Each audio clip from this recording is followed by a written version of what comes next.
Hello and welcome to the latest Monday edition of Gaelic Lives. It's myself and Niall today. Sean is off on holidays, so Niall, it's unusual that we have such a quiet weekend game-wise, but two dramatic ones.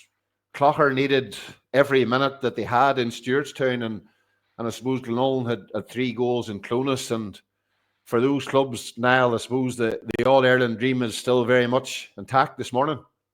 Yeah, that's it. Well, I suppose it's natural enough that there aren't too many games left because there's very few teams left standing at this stage. You know, you start off about 2 or 3 months ago with thousands of clubs holding hope of championship glory, but it's the very lucky and the very few that actually get to this stage. And Glenullin obviously have embarked on a brilliant run through Ulster, culminating in yesterday's victory over a strong Clogher's team. Tell me a wee bit about it. Was it goals that made a difference in the day for Glenullin?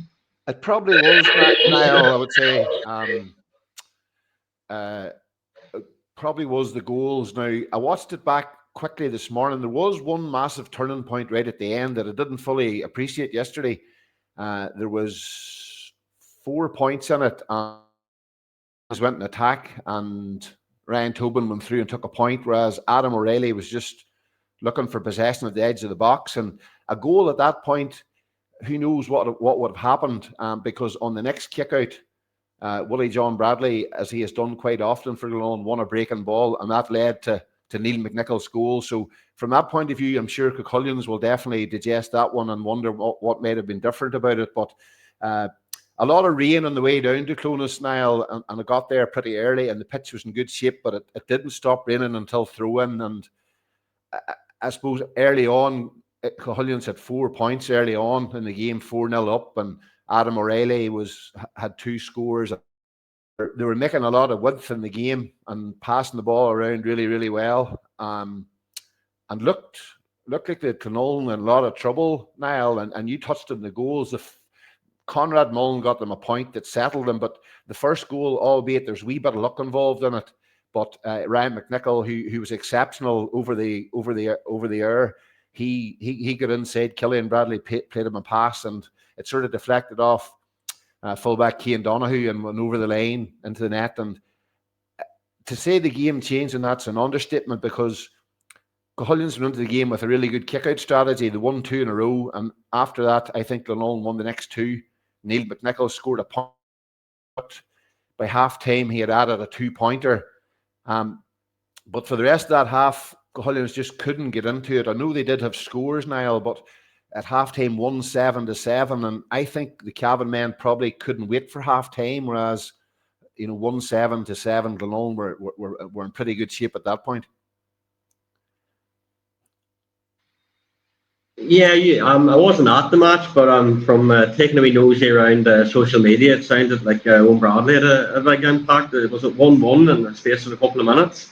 Yeah, I think I heard Michael O'Kane saying to somebody in an interview, I can't remember, apologies for not quoting who it was, but he said something along the lines of Eoin Bradley can do in 20 minutes what do in 60. So it just shows you, and like, he had the ball, his first touch of the ball, he had the ball over the bar, and then from that kick out, Ryan McNichol intercepted the kick out and played the kick pass in, and Eoin Bradley from a fairly acute angle with about 3 Cavan defenders sort of in his eye line, bottom corner of the net, and that was 4 points. And I would have to say both teams moved the ball fairly well during the game. There was a lot of kick passing for the conditions.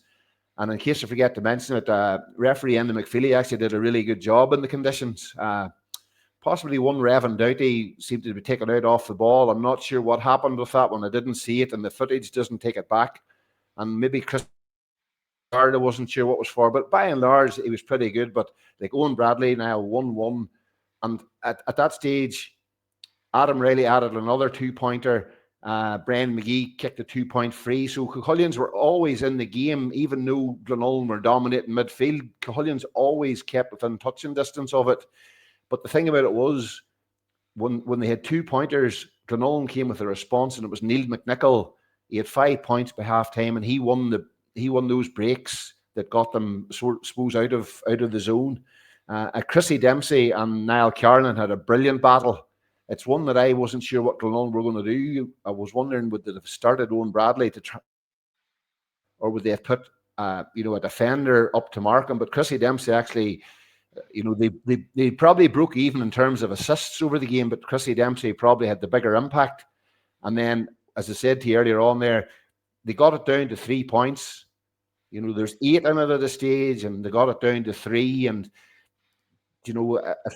but if they had got it to 1 with that last kick, you just don't know what would have happened. And then all of a sudden, that last kick out over the top, Willie John Bradley won it. Ryan McNichol with the assist. He said to me last night up in Glenullin, he says, I was through on goal. I had Eoin Bradley to one side, Neil McNichol to the other, and Neil couldn't miss, and it was 1-5 to his name. So the Cavan champions, as they were outplayed for a long spell of the game, they'll wake up scratching their heads today. But in terms of Glenullin, full value for the victory, albeit that wee break of the ball went for them at that crucial stage. But magnificent scenes after the game.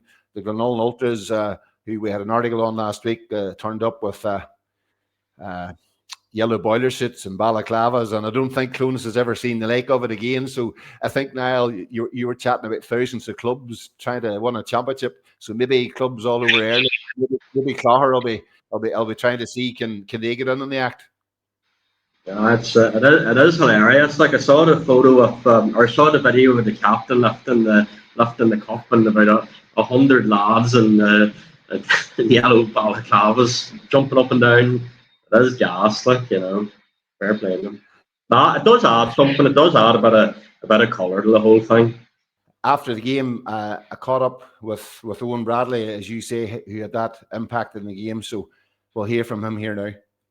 Ulster champion with Glenullin. How does that sound? It doesn't get any better than that. Say, a couple of reporters asked me the biggest day in your career, and I would say this year has been 2007. This year's 2 special days. Like the 100-year anniversary just makes it special. All the people who worked on this club for years, and we the people got to do that there. Very privileged position, and we'll celebrate now for a few days. What was it like watching on? Because I'm sure you're itching to get on, but you're able to watch the game and see what way things are going. We started off. Were you worried at any stage? I was. The first 15 minutes they looked very sharp, and I think maybe just a wee bit of nerves. Probably I wouldn't be nervous, but it was a few other boys on the young side. After 15 minutes, but it was only 1 team in it. We played very well. Game plan worked. I can't really say no, because every game this year, Michael said to me, we need you on the pitch at the end. And once he gave me a call, just glad to get back out there. For the last time I was here, I missed Derry's Ulster final, so it's the first time ever in Ulster final. So for the club, I'd say for the people of Glenullin, Jared Hinney and Dan Mullen, 2 very special people to me personally. And just for them, you know what I mean. There's a lot of people missed this year. Patrick Tiddle's boys have played, for the last 15-20 years. Dermot McConnell, Glenullin's great players. But I say we're the lucky ones, and we'll celebrate tonight. You got a point with your first touch. Ryan put you through for the goal. It was the way the game turned out. You needed your goals. We did need the goals. And Michael said to me, he says, we need not the strongest team. We need experienced players on near the end. I worked on all year, and it's just I think the fact that it's down close here too is a wee bit special. It could be Narman, but it's home Ulster football, and everything. I think it was written in the stars. 100-year anniversary, the way the club is at the minute, and it's just a feeling to have it's unreal. You know what I mean? Final point. What was the scenes like on the pitch afterwards? Obviously, scoring a goal is magical, but final whistle, crowd on. You're over the line and see your family, your friends, everything. This is my 27th year playing senior football for long. Certainly I was 15, and I never ever thought I'd be down that road playing Clonus, you know what I mean? And just for your family, your friends, people you grew up with, people, everything, just you know yourself, it's not else, just your club's special, you know what I mean? I played soccer for 3 or 4 clubs, and it meant the world to me, but this year's just a different atmosphere, you know. So that's Eoin Bradley, and I'm sure there's going to be some scenes around Glenullin. They now play Strokestown early in January in the All-Ireland semi-final. So also in the All-Ireland semi-final are Clogher, and as we said earlier, they needed everything they had, and I think Sean Bogue with the winner. So a bit of drama in Stewartstown now. Yeah, I was probably expecting Clogher to ease past Tara, even though I know absolutely nothing about Tara, which is just ignorance on my part, because we really put it up to Clogher and could easily have won the game. They were up by 3 points at various stages across the match, so we really put it up for Clogher. And I suppose in hindsight, matches like this are a sort of potential banana skin when you don't really know a wild pile about the opposition, and Clogher were coming off that big Ulster final win against Emmyvale, which was absolutely massive for them. Like was at that game, and the scenes afterwards were amazing. Really, like there was a lot of poignancy attached to it, and so yeah, Clogher certainly didn't have it their own way at Stewartstown on Saturday afternoon. No, they didn't play badly either. Had some really good performances. Mark McConnell is a really good, really underrated player in my book. A brilliant game, scored a cracking goal as well. Game Bogan, another goal. He seems to score a goal every game. He's in brilliant form and has been all year. Emery scored 3 or 4 goals in a league match back in must be about 6 months ago at that stage. He's been brilliant. I'm saying that in a couple of injury concerns, 2 defenders were had to go off. So. The wee break now before the semi-final, and the first weekend, the second weekend of January. So hopefully those lads will be back. And the closing stages were a bit frantic. It looked like Connor Shields had hit the winner. He's a captain, hit the winner against Emmyvale a couple of weeks ago as well. Then Targ on equalised and looked like it was destined for extra time. But Sean broke it really well and sort of wormed his way through a couple of challenges before taking the 1 point. And the Clogher story continues for Norway, yeah. Yeah, and I suppose I think Tara had something like 1-4 without reply at this stage. But Niall, you were there at that final and the scenes afterwards, and you're obviously from Tyrone, and it is some story that Clogher are putting together here at the moment. Like, it is, and I think they've won either, memory serves you right, it's either 2 or 3 Tyrone Junior Championship titles in their history.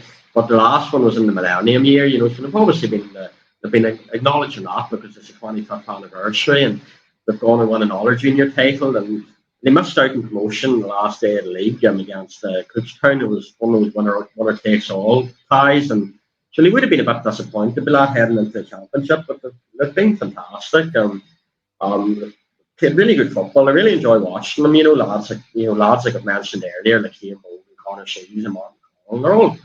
They're all cracking players, and they've been up and down from intermediate a wee bit over the years, and you're sort of wondering if they can actually maybe cement themselves as an intermediate team, because they have some really good players in the ranks, and they've a few elder statesmen as well, like Brian McConnell, who's their big midfielder, and he'll be 36 or 37 now, so there's a few lads probably in the twilight of their careers, but they do have good youth. They've good youth at senior level. They wouldn't have great numbers at underage level. So it'd be interesting to see whether maybe this run to the All-Ireland stage can actually maybe spur them on a wee bit,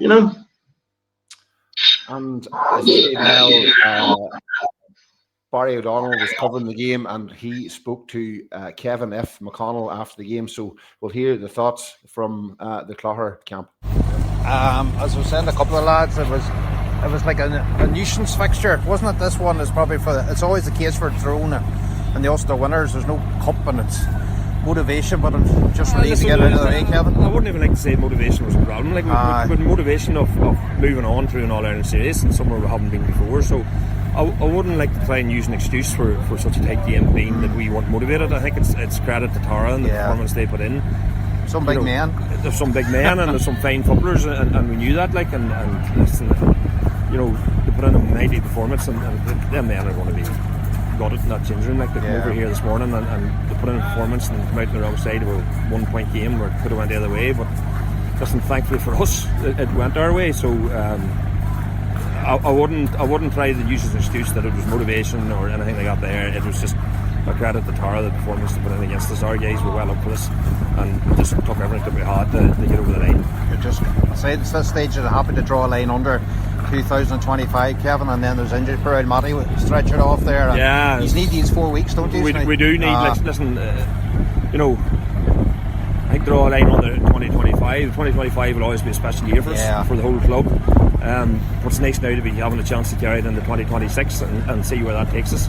But again, it'll be one game at a time. The focus now is totally in Kilshaman and looking no further than that. But surreal on Ireland semi-final on January the 4th. That's just that's the nature of the calendar these days, isn't it? I think what offered that to these lads on January the 4th last year, they've been happy enough they're taking it. There'll be no complaints. We're very happy to be there. And so Clogher are heading with the chance to get to Croke Park One other game at the weekend, Niall, Balahi lost out to Burren in the final of the Paul McGirr Cup, 1-9 to 1-6. I think it's, correct me if I'm wrong here, the 19th year of the competition. Obviously, an excellent competition. You would cover it in Gaelic Life yourself. Balahi had some excellent performances to get there, battling back from difficult situations. They were 3-0 down. Jarlath McCartney got a goal, and at half-time, that was the difference, 1-4 to 4 points. Oran Trainer with a long ball in. The Balahi goalkeeper was on 1-7 to 1-5 up and sort of on their way to victory. And man of the match was Shane McGreevy, the full forward from Burren. So now a great competition with obviously great history, and Paul McGirr's legacy lives on in name in Dromore and further afield. Yeah, no, definitely. And I think all proceeds from the Paul McGirr tournament go to the Spur, the Paul McGirr Foundation. So for that alone, it's a very worthwhile endeavour. But it's always a very well organised competition with the best under 16 teams across the province, duking it out year after year. And a lot of those lads who've won Paul McGirr titles are now seriously big names for a senior at the county level, winning All-Stars. Lads like Conor Glass and David. It's hard to actually remember on top of the head, but there's definitely a lot of players that come through the ranks from the McGirr tournament. And Burren have, it's not the first time, as you say, Burren have done very well at underage level, so yeah, they hope for the future. So maybe the Lockhorns and St. Paul's, maybe in a couple of years' time, who knows? So that's today's podcast. If you check GaelicLife.com, we have all the fixtures laid out as to who plays who in the All-Ireland series.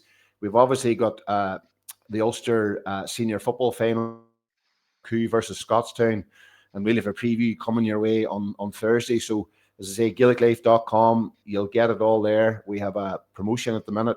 If you're new, it's £1 to join for the first month. And the statistics come out for our podcast now, so they've done really well. So thanks very much to all our listeners for tuning in. And Sean hasn't been here this morning. The gremlins with the internet have played havoc a wee bit in the middle, so hopefully we can get it put together and out. And Niall, thanks for jumping on, and we'll talk on Thursday whenever we look ahead to Kilcoo and Scottstown to see who finishes with the senior title come the weekend. So